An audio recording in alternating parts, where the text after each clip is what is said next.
નવસારી જિલ્લાના આસણા ગામમાં એક અનોખો અને ચિંતાજનક વિવાદ સામે આવતા ગ્રામજનોમાં ચર્ચાનો માહોલ સર્જાયો છે. ગામના એક પશુપાલકે કેટલીક વ્યક્તિ પર હેરાનગતિ અને ધમકીના ગંભીર આક્ષેપો કર્યા છે.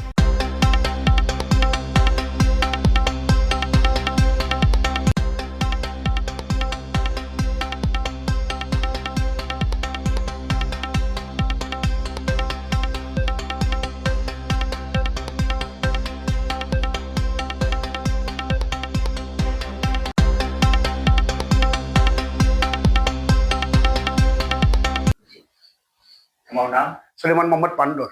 જી. તમને કઈ વાતની તકલીફ છે? અમારા બાજુમાં જે સબ્જી ખાલેક મુલના વારે ઘરે અરજી કર્યા કરે ને મારા પોતાના માલિકને એમાં ઉકળો છે ને મારા ઢોરનું જે છાણ મોટર ને જે અમે નાખીએ એના માટે એ લોકો કાયમ અરજી કર્યા કરે.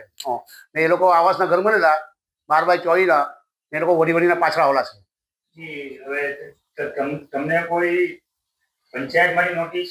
પંચાયતમાંથી બી નોટિસ મળી ને વારે ઘડી પોલીસ ચોકીમાં બી અરજી કરી એ લોકોએ.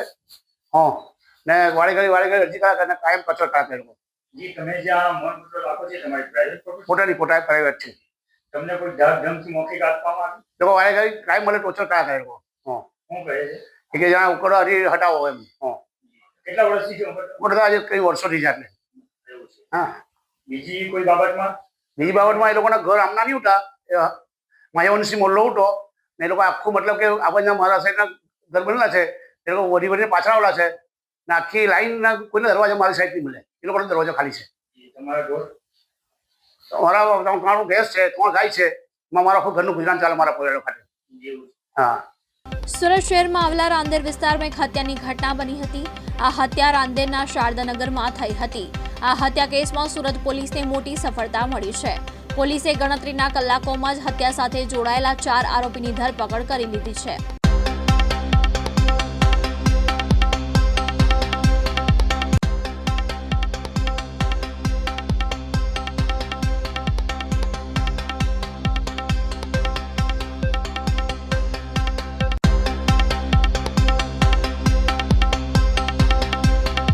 ગઈકાલ તારીખ 16/11/2025ના રાત્રિના અરસા દરમિયાન રાંદેર પોલીસ સ્ટેશન વિસ્તારમાં આવેલ શારદાનગર વિભાગ 2 ખાતે એક વ્યક્તિની હત્યાનો બનાવ બનેલ.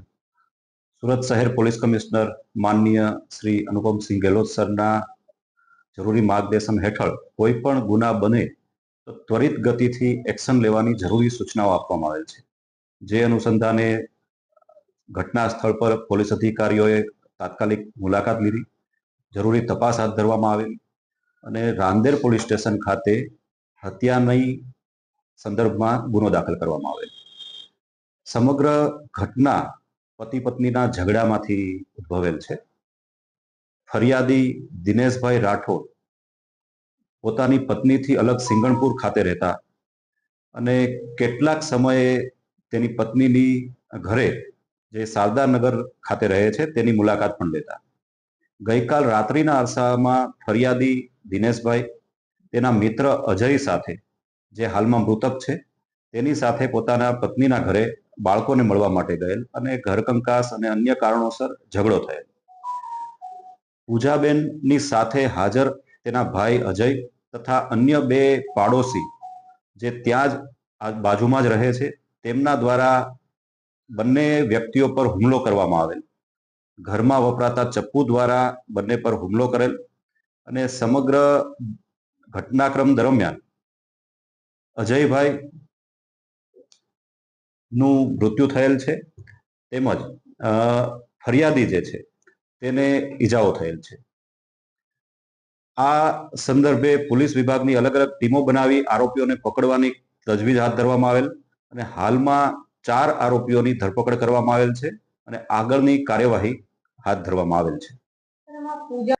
પૂજા જે છે એ ફરિયાદીના પત્ની છે અને જે ફરિયાદી છે તે સિંગણપુર ખાતે રહેતા હોવાનું જણાયેલ છે અને અન્ય કોઈ સ્ત્રી સાથે તેના અનૈતિક સંબંધ હોવાનું જાણવા મળેલ છે અને આ જ કારણથી પોતાની પત્ની પૂજા સાથે તેઓને ઝઘડો પણ થયેલો અને આ જ કારણથી પૂજાએ તેના પતિ પર, જે આ ફરિયાદી છે, તેના પર ઘરમાં વપરાતા ચપ્પુ વડે હુમલો કરેલો અને પૂજાના ભાઈ દ્વારા ફરિયાદીના મિત્ર જે સાથે આવેલા તેના પર હુમલો કરેલો અને તેનું મૃત્યુ થયેલ.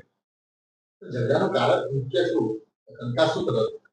કંકાસ મુખ્યત્વે જે ફરિયાદી છે તેમનો અન્ય ડ્રાઈવર તરીકે, ટ્રક ડ્રાઈવર તરીકે વ્યવસાય કરે છે અને અન્ય એક યુવતી સાથે તેના સંબંધ હોવાની તેની પત્નીને શંકા ગયેલ છે અને એ કારણથી બંને વચ્ચે ઝઘડો થતો અને પતિ પત્ની અલગ રહેતા હતા. દેશમાં ગાંજાનું સપ્લાય કરતો ડ્રગ્સ માફિયા અનિલ પાંડી ક્રાઇમ બ્રાન્ચના સકંજામાં આવી ગયો છે. આ ડ્રગ્સ માફિયાના દેશનો ગાંજા કિંગ પણ કહેવામાં આવે છે. ઓડિશાથી તે દેશના ખૂણે ખૂણે ગાંજો મોકલી ગાંજા કિંગ ગણાતા અનિલ કુમાર પાંડી અને તેના ભાઈ સુનિલ પાંડી કરોડો રૂપિયાનું ટર્નઓવર કરતા હતા. ક્રાઇમ બ્રાન્ચે અનિલ પાંડીની ધરપકડ કરતા અનેક મોટા માથાઓની સંડોવણી સામે આવે તેવી શક્યતાઓ છે.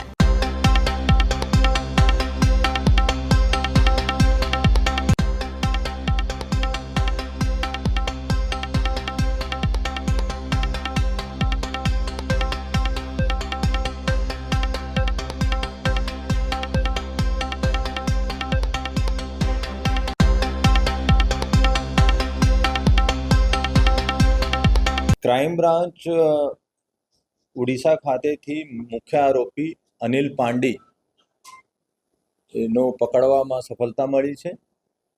ત્યાં 990 કિલો જેટલા ગાંજાના કેસમાં STF દ્વારા ધરપકડ કરવામાં આવેલ હતી. અત્યાર સુધી એના વિરુદ્ધમાં કુલ 12 ગુના ગુજરાતમાં અલગ અલગ જિલ્લાઓમાં અને રેલવેમાં પણ ગુના દાખલ થયેલા છે. એનો ભાઈ પણ ઘણા બધા NDPS કેસોમાં પહેલાં પકડાઈ ચૂક્યા છે અને સુરતથી એને વિરુદ્ધમાં પીટ NDPSમાં પણ ધરપકડ થઈ હતી. 2022માં હું જ્યારે સુરત શહેર ખાતે ફરજ બજાવતો હતો ત્યારે ઓડિશા STFની સાથે મળીને એને કુલ 10 થી 12 જેટલી પ્રોપર્ટી ગંજામ ખાતે ગાંજા અને પૈસાથી વિકસાવવામાં સફળતા મળી હતી. તો એને STF સાથે મળીને ત્યાં સીઝ કરવામાં અમે બહુ મોટી સફળતા મળી હતી. અને આ પહેલા કેસ હતા કે જેમાં ગુજરાત પોલીસે બીજા રાજ્યમાં જઈને આરોપીની પ્રોપર્ટી સીઝ કરાવી હતી. એનો જો પિતા છે વૃંદાવન પાંડી, આ પણ ગાંજાનો કેસમાં વોન્ટેડ છે.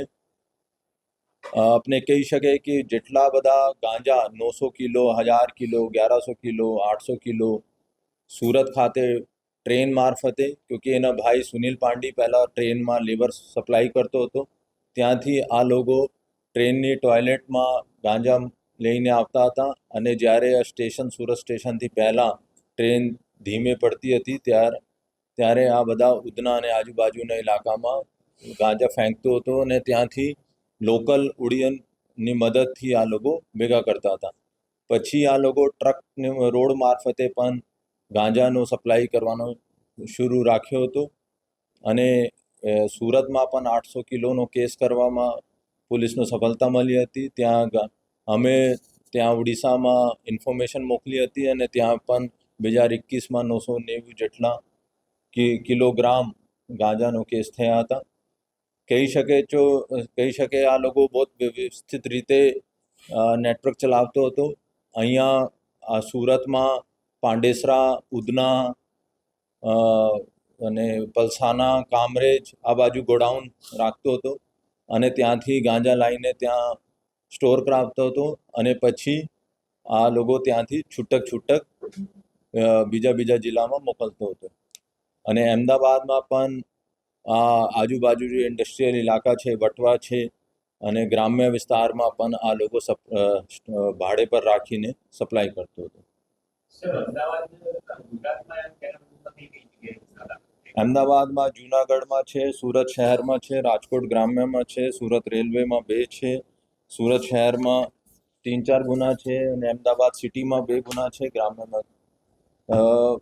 અત્યારે એટલી લિસ્ટ છે અને ઘણીવાર શું હોય છે કે આ મેઇન સપ્લાયર સુધી નામ ખોલી શકતા નથી, પર અધૂરો નામ અનિલ ઉર્ફે એવા નામથી એને હોઈ શકે કે એનું નામ ખુલ્યા છે, પર પૂરા નામ નથી ખુલ્યા. હવે એની ઇન્ટેરોગેશનમાં પૂરો નામ और क्या क्या कौन कौन से गुनाમાં વોન્ટેડ છે ખબર પડશે. એમાં અમદાવાદ શહેર ડીસીબી ખાતે 2018નો ગુના છે અને એમાં એનો અટક કરવામાં આવ્યો છે.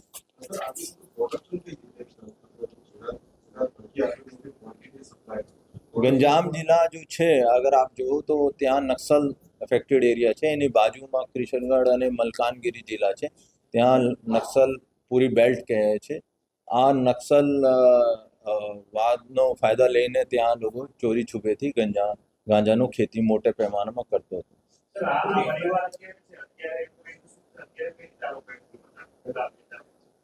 આ લોકો ત્યાંથી ગાંજા ત્યાં પહેલા પ્રોડક્શન કરાવે, પછી ત્યાં અલગ અલગ કોઈ ટ્રેન મારફતે 10-50 કિલો મોકલે, કોઈ ગાડીઓમાં ટ્રકમાં ચોરી છુપે ખાના બનાવીને મોકલતો હતો.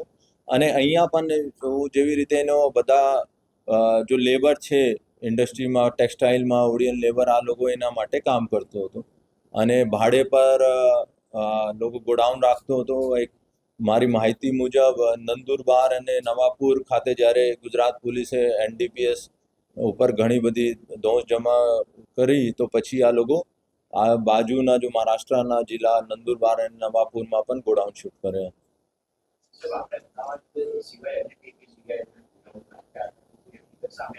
છે ને. એમાં સુરત શહેરમાં હું કીધું હતું કે પાંડેસરામાં પહેલાં રાખતો હતો, પાંડેસરા છે, ઉધના છે અને સુરત શહેરની બહાર પલસાણા છે, કામરેજ છે, ત્યાં રાખતો હતો. ભરૂચ ખાતે છે, ત્યાં આ લોકો રાખતો હતો.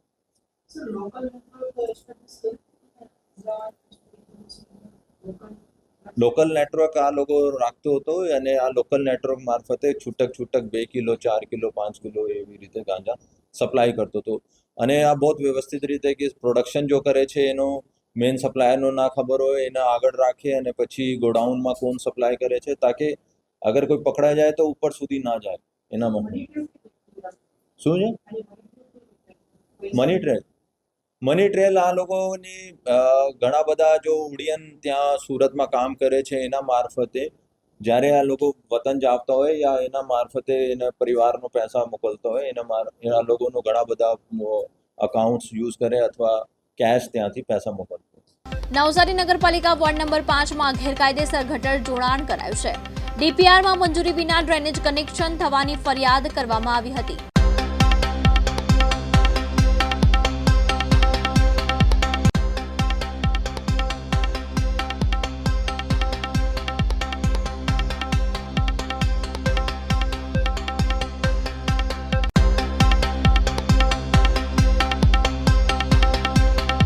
નમસ્કાર દર્શક મિત્રો, નવસારી મહાનગરપાલિકાના વોર્ડ નંબર 5માં સર્વમંગલ 1 અને સર્વમંગલ 2 સર્વમંગલ સોસાયટીમાં હાલ ઉપસ્થિત છે. આ સર્વમંગલ સોસાયટીના રહીશોને પાછલા 8 મહિનાથી જે હાલાકી ભોગવવી પડી છે એ બાબતે આજે સ્થળ સ્થિતિ જોતા અને એમને વિસ્તારમાં તપાસ કરતા જે જાણવા મળ્યું છે એ બાબતે અહીંના રહીશો ઉપસ્થિત છે, તેમની પાસે આપણે જાણીશું. મુદ્દો એ છે કે ડ્રેનેજનું અહીં જે કામ કરવામાં આવ્યું છે 2020માં 8 ગામોને નગરપાલિકાની અંદર સમાવેશ કરવામાં આવ્યું હતું અને નગરપાલિકાની અંદર સમાવેશ થયો એને આજે 5 વર્ષ જેટલો સમય થયો છે, છતાં 8 ગામોની અંદર ડ્રેનેજ અને પાણીની સુવિધા પહોંચાડવામાં ક્યાંય ને ક્યાંક તંત્ર નિષ્ફળ રહ્યું છે એવું જોવામાં આવી રહ્યું છે. તો એ બાબતમાં હાલ જો વાત કરીએ તો વોર્ડ નંબર 5ની અંદર આજે સર્વમંગલ સોસાયટી છે, જૂની પ્રમુખ સ્વામી સોસાયટી છે, ગ્રીન વેલી સોસાયટી છે અને ગ્રીન પાર્ક સોસાયટી, આમ 5 સોસાયટીઓની અંદર ડ્રેનેજનું કામ કરવાનું આયોજન કરવામાં આવ્યું હતું, જેની અંદર ડીપીઆરની અંદર જે મંજૂરી મળી હતી એ ગ્રીન પાર્ક અને ગ્રીન વેલી સોસાયટીને મળી હતી, છતાં જેનું કામ હજુ અધૂરું છે. વોર્ડ નંબર 5માં ડ્રેનેજ બાબતમાં જે હેરફેર કામમાં જે થઈ છે, જે ડીપીઆરની મંજૂરી વગર જે કામો કરવામાં આવ્યું છે, તો આપણે અગાઉ જોયું સર્વમંગલ સોસાયટીના જે રહીશો બોલ્યા અને આપણી સાથે સર્વમંગલ વિભાગ 1ના રહીશ પણ આપણી સાથે છે અને એમનું આ બાબતમાં શું મંતવ્ય છે, શું કહેવું છે એ આપણે એમની પાસે જાણીએ. હું હિતેશ પટેલ સર્વમંગલ સોસાયટી વિભાગ 1માં રહું છું અને અમારે ત્યાં 8 મહિનાથી કામગીરી અટકેલી છે ડ્રેનેજની. બરાબર, એક જગ્યાએ થયેલું છે એક લાઇનમાં, એટલે ને બીજી લાઇનમાં તો થયું જ નથી કામ. હવે આટલા વખતથી આટલા લોકો અહીં અમારી સોસાયટીમાં 70-80 બંગલા છે, લોકો હેરાન થાય છે, રસ્તાનો પ્રોબ્લેમ છે, ડ્રેનેજના લીધે આખું ચોમાસું લોકો હેરાન થયા. હવે આટલો બધો પહેલાં ગ્રામ પંચાયત હતી ત્યારે પ્રોબ્લેમનું સોલ્યુશન નહીં થયું, નગરપાલિકા આવી, આજે મહાનગરપાલિકા આવી, પણ પ્રોબ્લેમનું કોઈ નિરાકરણ થયું નથી હજુ સુધી. મેક્સિમમ અહીંયા વેરો પણ આપીએ છીએ અમે, તે છતાં બી અમારા કોઈ પ્રોબ્લેમનું સોલ્યુશન થતું નથી. આ ડ્રેનેજને જે મેટર છે, અને ક્યાંય ને ક્યાંક તમે કીધું કે પંચાયત હતી તોય કામની તકલીફ હતી, તોય વિકાસના કામો થતા નહીં હતા. નગરપાલિકા થઈ અને નગરપાલિકામાં સમાવેશ થયો, તેને આજે 5 વર્ષનો સમય પૂરો થયો અને હવે મહાનગરપાલિકા બન્યું, છતાં સમસ્યા ત્યાં ત્યાં ઊભી છે. ક્યાંય ને ક્યાંક લોકો અટવાય છે રસ્તાથી, ડ્રેનેજથી, પાણીનો અભાવ. ઉનાળામાં પણ આપણે જોયું, ગયા વર્ષે પણ પાણીનો અભાવ. તો તમને શું લાગે છે કે આ સમસ્યા સુધરશે? અને હવે તો નજીકમાં પણ ઇલેક્શન આવી રહ્યું છે, તો ક્યાંય ને ક્યાંક આ જે ઘટનાઓ છે એની અસર કે ઇલેક્શન પર પડશે? 100% પડવાની, કારણ કે અહીંયા રોજબરોજના જે પ્રોબ્લેમ છે તેનું કોઈ નિરાકરણ થતું નહીં હોય તો પછી ઇલેક્શનમાં એની અસર તો પડવાની જ ને. એમ અમારે તો વોટ આપીને બી ગાંડા થઈ એવું છે આની અંદર. બરાબર, અમારા પ્રોબ્લેમનો જો મહાનગરપાલિકા થયા પછી બી જો નિરાકરણ નહીં થતું હોય તો પછી મતલબ શું છે? તો આપણે સાંભળ્યું કે આ રહીશો ખરેખર કંટાળી ચૂક્યા છે તંત્રથી, તંત્રની નાકામીથી કંટાળી ચૂક્યા છે. ક્યાંય ને ક્યાંક એ લોકોની અંદર જે રોષ જોવા મળે છે, કારણ કે ભૂતકાળની અંદર નવસારી નગરપાલિકા જ્યારે હતી ત્યારે 52માંથી 51 સીટ લોકોએ આપી છે, અને એ પરિણામ આપ્યા પછી પણ જો આ લોકોએ આ પરિસ્થિતિનો સામનો કરવો પડ્યો હોય તો ખરેખર એમનો જે રોષ છે એ એમની જગ્યાએ વ્યાજબી છે. હવે આવનાર સમયમાં આ બધી જે મુસીબતો એની સામે મહાનગરપાલિકા શું કાર્યવાહી કરે તે જોવાનું રહ્યું. અજીતસિંહ ઠાકુર, દિવ્યાંગ ન્યૂઝ, નવસારી. પાટણ જિલ્લાના રાધનપુર તાલુકાના પેદાશપુરા ગામે ગ્રામજનોએ પોલીસને સાથે રાખી દેશી દારૂના અડ્ડા પર જનતા રેડ કરી હતી. આ કાર્યવાહી દરમિયાન દારૂ અને દારૂ બનાવવાના વોશના અંદાજે 70 થી 80 કેરબાનો નાશ કરવામાં આવ્યો હતો.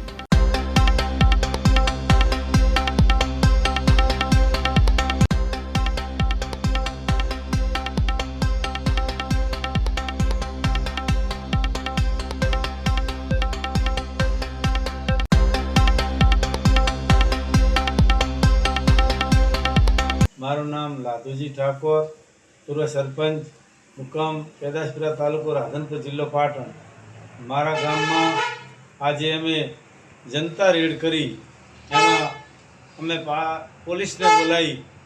પોલીસને બોલાવી અને આખા ગામે એક થઈ અને જે દારૂ નામનો દૂષણ હતું ગામમાં ચાલતું હતું એ અમે ઘરે ઘરે જઈ અને કેરબા જે દારૂના ભરેલા હતા દારાના એ બધાએ 70-80 કેરબા ફોડી અને અમે આખા ગામમાં આજે એવું કર્યું છે કે જે ગામમાંથી દુઃખ આખું કાઢ્યું છે. એટલે આવો ને આવું અમારે જ્યારે કંઈ કાર્ય કરવાનું થાય, આવું ને જનતા રેડ કરવાની થાય ત્યારે અમે જ્યારે પોલીસને ફોન કરીએ ત્યારે તાત્કાલિક આવી જવી પડે. કારણ કે ને કે લોકો અમારા પર કદાચ હુમલો કરે તો પછી સરકારશ્રી અમને ખોટા પાડે, પણ સરકાર ભેગી હોય અને આ કામ કરીએ તો આ દારૂ નામનું દૂષણ આથી દૂર કરવાનું છે, આ દેશમાંથી દૂર કરવાનું છે, આ ગુજરાતમાંથી દૂર કરવાનું છે. કારણ કે દારૂમાં બધા નાના નાના યુવાનો ખૂબ મરણ પામે છે અને નાની ઉંમરે બાઈઓ વિધવા થાય છે. એના કારણથી સરકારશ્રીને પણ અમારી નમ્ર અરજ કે મુખ્યમંત્રી સુધી આ વિડીયો જવો પડે અને ખબર પડવી પડે કે આ જ રીતે જનતા રેડ કરે, ગામો ગામ પોલીસ હંગાથે રહે અને હંગાથે રહી અને ગામો ગામથી આ દારૂ નામનો દૂષણ આ ગુજરાત રાજ્યમાંથી કાઢવો પડે. કારણ કે આપણે ગાંધી બાપુનું સપનું છે કે મારા ગુજરાતમાં દારૂ બંધી છે, એ પણ આપણે પાલન કરવી પડે. આપણી સરકારને, આપણે જનતાને બધાને પાલન કરવી પડે. જનતાને પણ હું કહેવા માગું છું કે આ આપણે ખોટો રિવાજ આપણે કરવો નહીં, અને આવા રિવાજથી આપણા ખૂબ બાળકોને નુકસાન થઈ રહ્યું છે અને આપણા બાળકો ખૂબ ભણ્યા વગર અને નોકરી વગર રહી જાય, દારૂના લક્ષણે સડી જાય એટલે ખૂબ જ બરબાદી આવી છે. અને આ એક માનો ને કે આ ગુજરાત રાજ્યમાં આ હોવું જ ના પડે. અમે પેદાશપુરામાં પણ આજે અમે જનતા રેડ કરી અને પોલીસ હંગાથે રાખીને આખા ગામમાં કેરવા ફોડી નાખ્યા. મારું નામ ઠાકોર મસરૂભાઈ ભૂપતભાઈ, મારું ગામ પેદાશપુરા, તાલુકો રાધનપુર ને જિલ્લો પાટણ. અમારા પેદાશપુરા ગામની અંદર આજે આખું ગામ હળીમળીને ભેગા થઈ અને અમે દારૂની જનતા રેડ પાડી. સાથે સાથે રાધનપુરના પોલીસ સ્ટેશનનો પણ અમે સાથ સહકાર માગી અને જનતા રેડ કરી. પોલીસ સ્ટેશન આખું મને ફૂલ સપોર્ટ કરી અને અમારા ગામની અંદર અમે 50 થી 60 કેરબા ઢોરી અને અમારું ગામ હળીમળીને આખું આગેવાનો સરપંચ શ્રી લાધુજી, સરપંચ શ્રી ધારસીજી રાયાજી, સરપંચ ડેલિકેટ શ્રી કનુજી દલુજી ડેલિકેટ, અમે આખું ગામ હળીમળીને ભેગું થઈ ભાઈઓ બહેનો ભેગા હળી મળી અને અમે દારૂનું 50 થી 60 કેરબા ઢોરી અને અમે ગામને એવી પ્રતિજ્ઞા લીધી છે યુવાન મિત્રોએ, વડીલોએ, આગેવાનોએ કે અમે જ્યાં સુધી જીવશું ત્યાં સુધી દારૂ ગામમાં પણ ઉતારવા નહીં દઈએ, દારૂ યુવાન મિત્રોને પણ પીવા નહીં દઈએ. કારણ કે અમારા ગામની અંદર 25 થી 30 છોકરા નાના નાના યુવાન મિત્રો મરી ગયા છે દારૂ પી. એટલે અમે હવે ગામે આખે કટિબંધ થયું, આખું ગામ પૂરતો સપોર્ટ કરશું અને દારૂ અમે ઉતારવા પણ નહીં દઈએ, ગામના મિત્રોને પણ દારૂ અમે પીવા પણ નહીં દઈએ. બોલો સદારામ બાપાની. સુરતમાં 24 કલાકની અંદર બીજી હત્યાનો બનાવ બનતા પોલીસની કાર્યવાહી પર સવાલ ઉઠ્યા છે. રાંદેર વિસ્તારમાં ગઈકાલે થયેલી હત્યાની ઘટનાની છાયા હજુ ભૂલાઈ નથી ને તેવામાં આજે દિન દહાડે લીંબાત વિસ્તારમાં બીજી એક કરણપીણ હત્યાનો બનાવ બન્યો છે.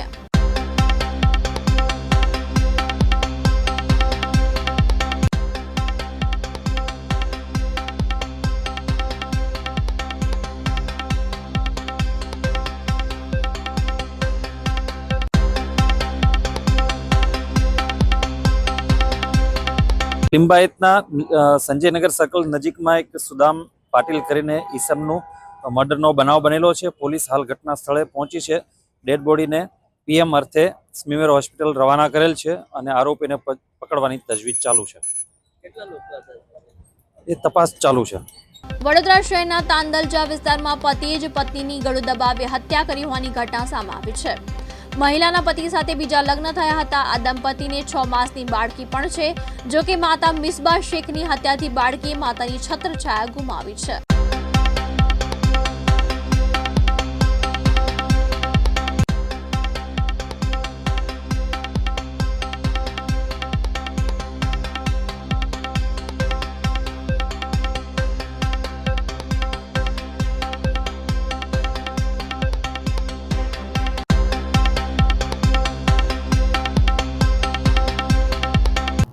રાત્રિના જેપી પોલીસ સ્ટેશન હદ વિસ્તારમાં મહાબલીપુરમ નામનો વિસ્તાર આવેલ છે.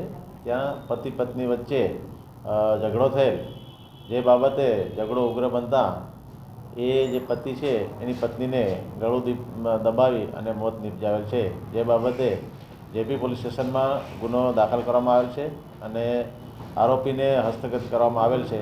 આગળની તપાસ હાલમાં ચાલુ છે. શું કયા કારણોસર મર્ડર કર્યું છે? પતિએ કોઈ વાતચીત કરી છે આપની સાથે? જે પતિ પત્ની બંને એકલા જ રહેતા હતા અને એની સાથે એમની 6 માસની દીકરી હતી. એ દીકરીને એની જે પત્ની છે એ મારતી હતી, જેથી એના પતિએ એને મારવા માટે ના કહેતા એની પત્નીએ એને જણાવ્યું કે તું કશું કમાતો નથી તો મારે એને શું કરવાનું એમ કરી અને મેણા મારવા લાગેલ, જેથી એને લાગી આવતા એને ગુસ્સામાં આવી અને એનું ગળું દબાવીને મોત નિપજાવેલ છે. કેટલા વાગે બનાવ બન્યો હતો અને પોલીસને પ્રથમ માહિતી ક્યારે મળી? રાત્રિના 12:30 પહેલાં કોઈપણ સમયે બનાવ બનેલાનું જણાય છે. પોલીસને માહિતી મળતા ગુનો રજીસ્ટર કરવામાં આવેલ છે. હાલ શું કાર્યવાહી કરવામાં આવેલી છે? પોલીસે આરોપીને પકડ્યો છે કે કેમ? આરોપીનો કોઈ ગુનાહિત ઇતિહાસ છે કે કેમ? આરોપીના ગુનાહિત ઇતિહાસ બાબતે હાલમાં તપાસ ચાલુ છે અને આરોપીને હસ્તગત કરવામાં આવેલ છે. એને ધોરણસરની કાર્યવાહી કરવા માટેની તજવીજ ચાલુ છે. સુરતના ડુમસ રોડ નજીક સ્વસ્તિક યુનિવર્સિટી પાસે ગ્લોબલિંક ટેક્સ સર્વિસીસ નામની ઓફિસમાં લોકોને પર્સનલ લોન અને નોકરીના બહાને આધાર પુરાવા મેળવી ફ્રોડ કરાતા હોવાનો કૌભાંડ સાયબર ક્રાઇમ પોલીસે ઝડપી પાડી 2 ઇસમોની ધરપકડ કરી છે.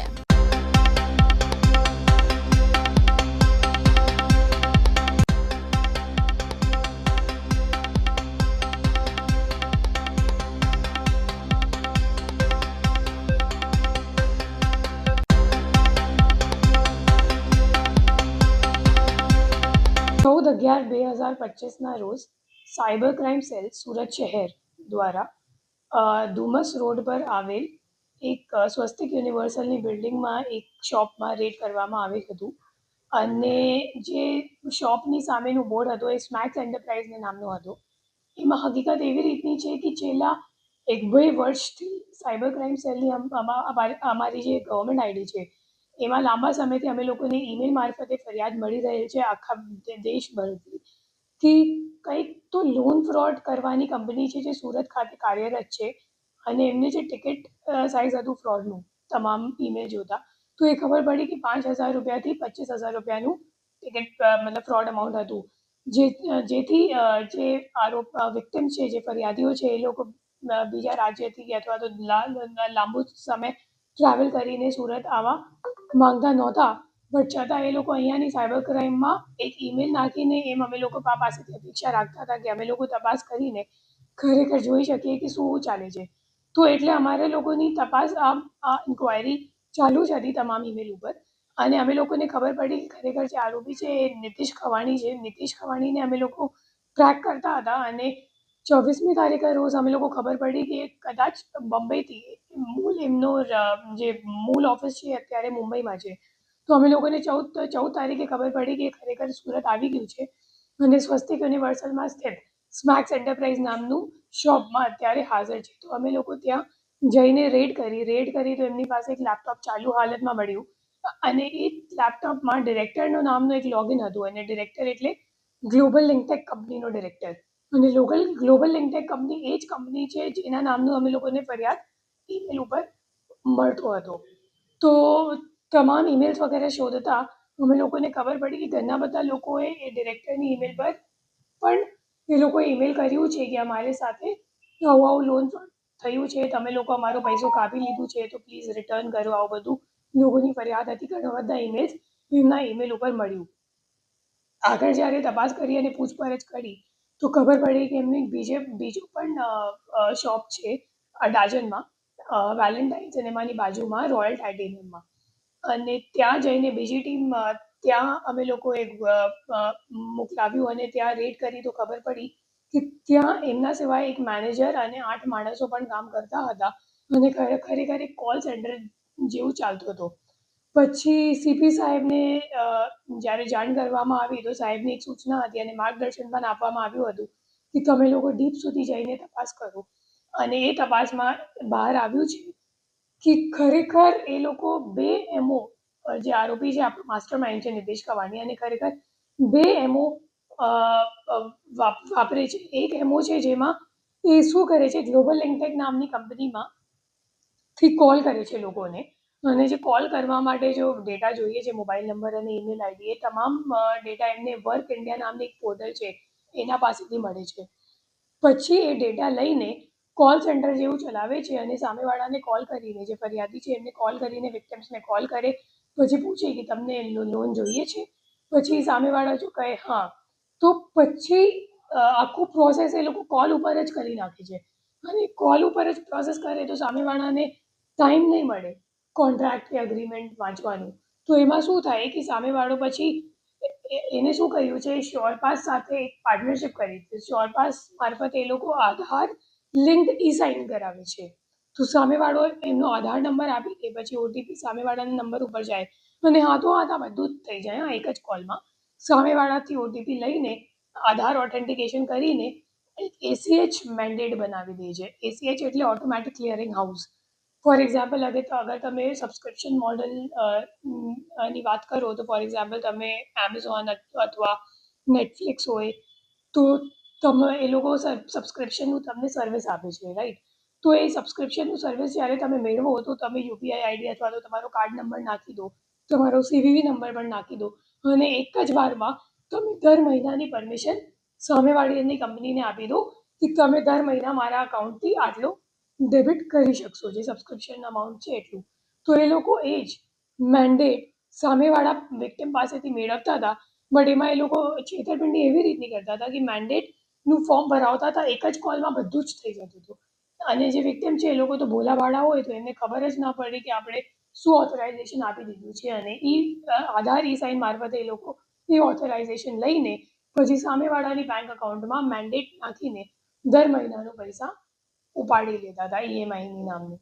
બીજો MO એમનો હતો કે ગ્લોબલ લિંકટેક કંપનીમાં હેઠળ જ એ લોકો જોબ આપવાની જોબ આપવાની એ લોકોએ સામેવાળાને કોલ કરીને કહેતા હતા કે તમે ઘરે બેસીને 10,000 થી 5 લાખ રૂપિયા કમાવી શકશો, એવી અમે લોકોએ ગેરંટી આપી રહ્યા છીએ. અને તમારે જો આવું જોબ લેવાનું હોય તો તમે અમે લોકોને કોન્ટેક્ટ કરો. અને એવી રીતે લોકો સામેવાળાને આપતા હતા. અને એમાં પણ એક જ કોલમાં એ લોકો ઓથોરાઇઝેશન લઈ લેતા હતા. અમે ઓથોરાઇઝેશનમાં કુછ 50 પેજ જેટલો લાંબો અગ્રીમેન્ટ હતો.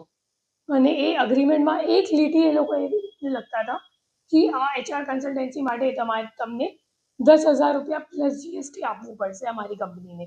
અને ખરેખર જે સામેવાળા છે એમને તો એમ લાગતું હતું કે એ ફોકટનું અમે લોકોએ જોબ અપાવે છે, પણ એકચ્યુઅલી એ લોકો એવી રીતની લીટી નાખતા હતા અને સાઇન લઈ લેતા હતા. અને સામેવાળોએ કન્સેન્ટ પણ આપી દે છે. પછી એ લોકો 10 દિવસ પછી જ્યારે આ બધું થઈ જાય તો 10 દિવસ પછી સામેવાળાને એડવોકેટ મારફતે લીગલ નોટિસ મોકલે છે કે તમારો 10,000 પ્લસ GST જે HR કન્સલ્ટન્સીની ફીસ છે એ ડ્યુ છે અને તમે તો ખરેખર આપ્યું નથી. અને સામેવાળાએ જે ના પાડે તો એડવોકેટનું ધમકી આપીને પછી એડવોકેટ મારફતે કોલ કરાવે, પછી રૂપિયા પડાવવા માટે નિગોસિએશન અથવા બાર્ગેનિંગ બધું ચાલુ જ કરે. તો એવી રીતનું એક છેતરપિંડી એ લોકો આચરતા હતા. હવે આ બીજી જે જોબ ફ્રોડવાળી એમો છે એમાં એ લોકો બીજી વસ્તી શું કરતા હતા કે બાઇટ સોલ્વર કરીને એક બીજી કંપની પણ આ માણસે ઊભી કરી છે. અને બાઇટ સોલ્વરમાં એ લોકો ટાસ્ક આપે છે કે તમે મતલબ આટલું ડાઉનલોડ કરાવો અમારા એપને, અને જેટલા તમે ડાઉનલોડ કરાવશો તો તમે 20 રૂપિયા પર ડાઉનલોડ માટે મળશે. તો એવી રીતનું એ લોકોએ જે જોબ ફ્રોડ માટે જે સામેવાળી વિક્ટિમ છે તો એમને એ લોકો એવી રીતનું કામ આપતા હતા. અને જે કોન્ટ્રાક્ટ અગ્રીમેન્ટ પણ છે તો એમના કંપની મારફતે જ મોકલતા હતા. બેસિકલી જે પ્લેસમેન્ટ થયું છે ખરેખર જો એ લોકોએ જોબ અપાવ્યું છે પોતાની જ કંપનીમાં અપાવ્યું છે, જે કંપનીનું નામ છે બાઇટ સોલ્વર. અને બાઇટ સોલ્વરના લેટર હેડમાં એ લોકો આખું જોબ અગ્રીમેન્ટ વિક્ટિમને મોકલતા હતા. અને પછી બાઇટ સોલ્વરમાં પણ જે અગ્રીમેન્ટ છે, જે ટર્મ્સ એન્ડ કન્ડિશન્સ છે એ ઘણું અઘરું હતું. અને એમાં ખરેખર કોઈ માણસ પૂરું કરી શકશે એવું નથી. તો પછી એના મારફતે પણ મતલબ બાઇટ સોલ્વરમાં પણ તમે સારી રીતે કામ નથી કરતા અને ટર્મ્સ એન્ડ કન્ડિશન્સનું તમે લોકોએ ઉલ્લંઘન કરી છે એમ કરીને પણ સામેવાળાને ધમકાવવામાં આવતું હતું. અને એમની પાસેથી રૂપિયા પડાવવા માટે અગેન એડવોકેટનું એ લોકોએ મદદ લેતા હતા. સુરતમાં અમે લોકોને જે કોલ સેન્ટર મળી છે રેડ દરમિયાન એમાં 8 માણસો હતા અને એક મેનેજર. કિંગપિનની અલાવા જે માસ્ટર માઇન્ડ છે નિતેશ કવાણી, એમની અલાવા 9 માણસો અમે લોકો એને મળી આવ્યા છે. જેમાં એ જે મેનેજર છે ખરેખર એમને તો બધું ખબર જ છે. એ જ ડેટા આપવાનું કામ કરાવતો હતો અને કોલ સેન્ટરવાળા જે માણસો છે એમને સ્ક્રિપ્ટ આપતો હતો. એ લોકોએ ખરેખર અમે લોકોને રેડમાં સ્ક્રિપ્ટ પણ મળી છે કે કેવી રીતે વિક્ટિમ સાથે વાત કરવાની. અને આ સ્ક્રિપ્ટ અમે લોકોએ તપાસના કામે સીઝ કર્યું છે. તો એ જે મેનેજર છે એક સ્ક્રિપ્ટ બનાવીને પણ આપતો હતો કોલ સેન્ટરવાળા જે એમ્પ્લોઈઝ છે એમને કે તમે એવી રીતે વાત કરવાની છે અને આ મોબાઈલ નંબર છે એને કોન્ટેક્ટ કરો. તો એ જે માણસ છે એ અગાઉ પણ 5 ગુનામાં ઓલરેડી એમની સામે FIR થઈ ગઈ છે. FIR અને શું છે ACH મેન્ડેટ વાળું છે તો સાયબર ક્રાઇમ NCCRP પોર્ટલ પણ એમનું કમ્પ્લેન નથી જતું કેમ કે સીધું તમને બેંક અકાઉન્ટ નથી મળતું. બટ અમે લોકોની તપાસમાં એમનું 3 ખાતું મળ્યું છે અને 3 ખાતામાં 9,92,00,000નું આવક છે ક્રેડિટ. અને છેલ્લા હું તમને ફક્ત 1.5 વર્ષની વાત કરું છું. પણ અગાઉ પણ મતલબ એ અગાઉથી આ જ કામ કરે છે. 2021 સુધી તો એને કમ્પ્લેન અમે લોકો FIR મળી ગયું છે. તો ચાલુ જ રાખ્યું છે એમની જે શું કહેવાય ગુના કરવાની એક જે પદ્ધતિ છે એ ચાલુ જ રાખ્યું છે. સારું ભણેલું આરોપી છે, BSc ઇન મેથેમેટિક્સ છે, બધું જ ખબર પડે છે. એ કોલ સેન્ટર ફક્ત સુરત ખાતેથી નહીં, એમનું જે મોટું ઓફિસ છે એક મુંબઈમાં પણ છે, ગોવામાં પણ છે અને પુણેમાં પણ છે.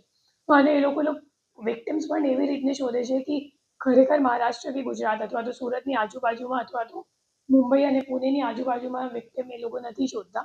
એ લોકો જો પોતાની એડ પોસ્ટ કરે છે અથવા તો ડેટા મારફતે જે કોલ કરે છે એ તમામ વિક્ટિમો જે દૂર ના હોય એમને કરે છે કે કેમ કે ટિકિટ સાઇઝ નાની છે તો કોઈ પણ વિક્ટિમ અગર તમારી સાથે મોટી છેતરપિંડી થઈ જાય તો તમે તો પછી પગલાં લેશો અને જે તે થાણામાં દાખલ કરવાની છે ત્યાં જઈને પણ ઇન્ક્વાયરી કરશો.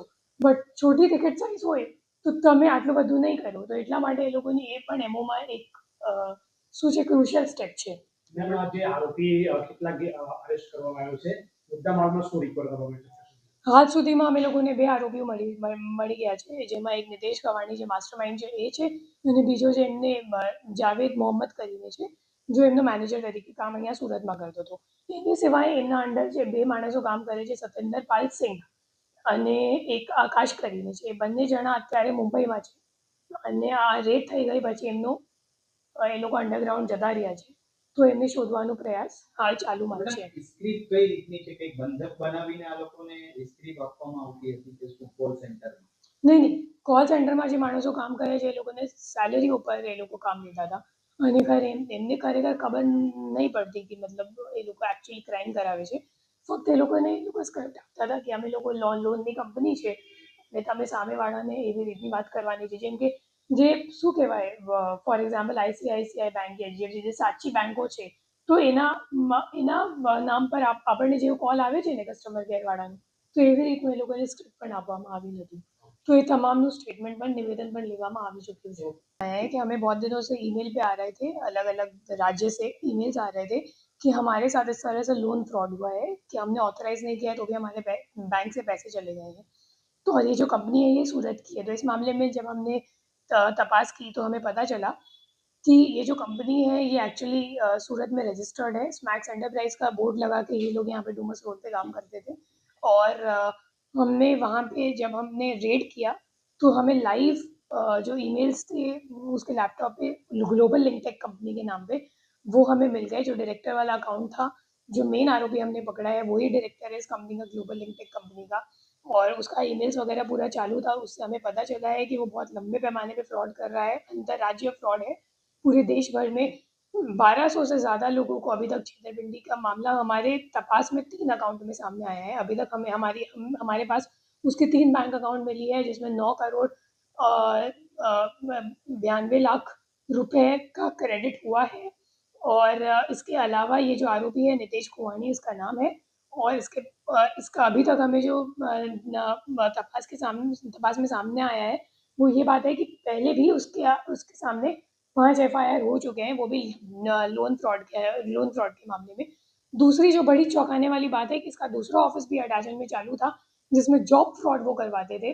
जो वो जॉब करने के लिए जब कॉल करते थे वो कॉल भी ग्लोबल लिंकटेक कंपनी के नाम पर जाती थी, और जो वो सामने वाले को एम्प्लॉयमेंट कॉन्ट्रैक्ट देते थे वो भी इसी की कंपनी थी, जिसका नाम था बाइट सॉल्वर. और इसमें ये लोग धोखेधड़ी से सामने वाले का कंफर्मेशन ले लेते हैं, आधार का ऑथेंटिकेशन ले लेते हैं, और फिर सामने वाले को लीगल नोटिस भेजते हैं कि आपने इस चीज़ में अपनी साइन की है, दस्तखत किया, डिजिटल सिग्नेचर किया है, तो आपको अब हमें ये हमारा जो कंसल्टेंसी फीस है वो देना पड़ेगा. और साथ ही साथ जो एम्प्लॉयमेंट कॉन्ट्रैक्ट है वो भी बहुत ही कॉम्प्लिकेटेड बनाते हैं, जिसके कारण सामने वाला जो पूरा काम नहीं कर पाए तो उसके अगेंस्ट भी वापस उगराने का काम करवाते हैं. और ये लोग ये पूरा काम एक एडवोकेट के संकलन में रहकर कर रहे हैं, जिसके कारण. और हम जब रेड किए तो रेड में लैपटॉप, मोबाइल फ़ोन्स के अलावा हमें लीगल नोटिस मिली है, विक्टिम्स को कॉल करके क्या स्क्रिप्ट बोलना है, क्या डायलॉग्स बोलने हैं. तो वो अपनी जो कॉल सेंटर है उसमें जिन लोगों को इन लोगों ने एम्प्लॉय किया हुआ है, 10 लोगों को एम्प्लॉय किया हुआ था, तो उन लोगों से क्या क्या बुलवाते हैं, क्या स्क्रिप्ट दी जाती है, वो सभी हमें मिला है. वर्क इंडिया पोर्टल से जो ये लोग डेटा खरीदते हैं वो डेटा मिली है.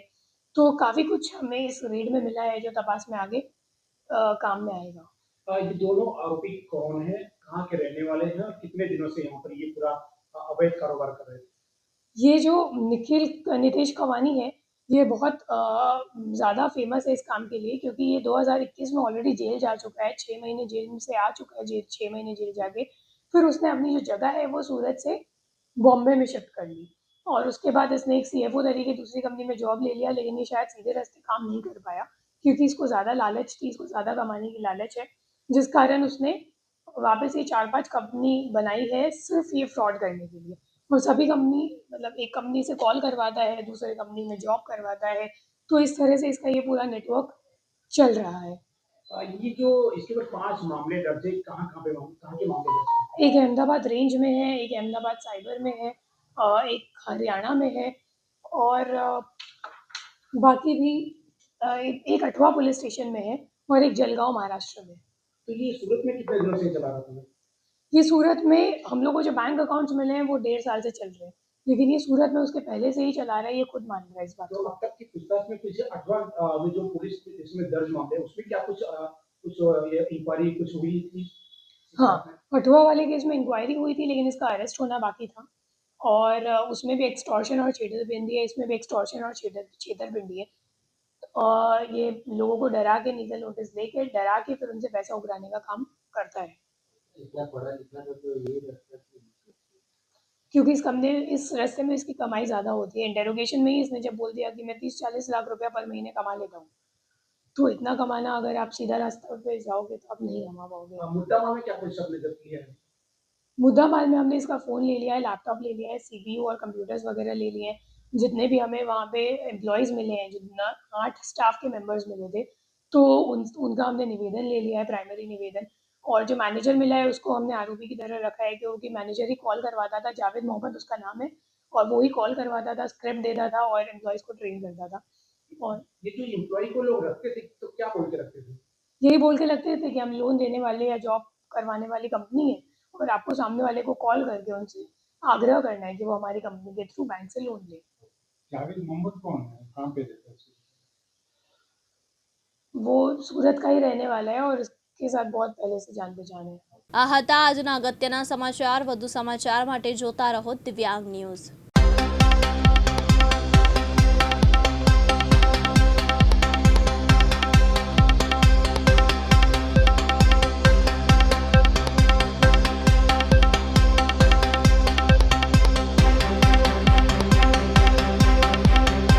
દિવસભરના અગત્યના સમાચાર જુઓ દિવ્યાંગ ન્યૂઝના ટોપ ન્યૂઝમાં રોજ બપોરે 3 કલાકે અને રાતના 9 કલાકે।